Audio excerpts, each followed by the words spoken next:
Hey, it's Ramit from Ask Ramit. I got this question from one of our students. They said, when is the right time to turn your blog into a business? Now, I wanted to answer this one in particular because I struggled with this for many, many years. I started writing I Will Teach You to Be Rich in 2004.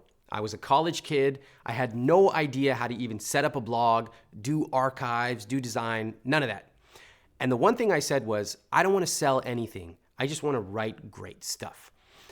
Back then, to tell you the truth, I was afraid of selling stuff. I thought that people would think I was scammy. And so I wrote for free for years and years. And eventually I launched a $4.95 ebook. That was it.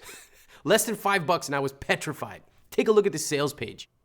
Eventually what I came to realize was that you can offer free material and help people who don't want to or can't afford it, but you can also add value by selling, because the people who want the best are willing to pay. So I want to share a couple different ways to think about turning your blog into a business. The first thing is, how big do you really need to be? And the second is, what are you actually offering? Let's start with the first one, size. Some people say bigger is always better. Some beg to disagree.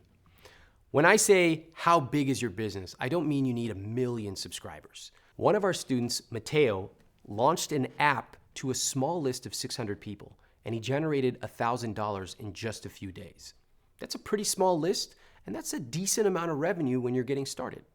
On the other end of the spectrum, we had another one of our Zero to Launch students, Selena Sue, and she launched a high-end product to her list and generated over $300,000.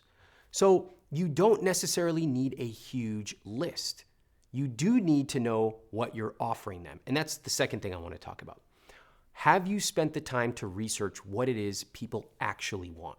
For example, when I created a product on health insurance, we tried to sell it and nobody really cared about it. So we killed that product. When I created something called Scrooge Strategy, which was on how to save money, we realized that people who want to save money don't actually want to spend to do it.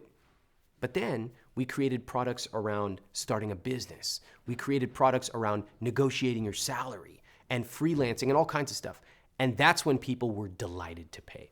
That comes down to positioning, to knowing what you're offering and making sure people want to pay for it. Now, if you want examples of different product ideas and ways to position them, we put together a list of 28 ideas that you can use right now. Just enter your email address below and we'll send it right away.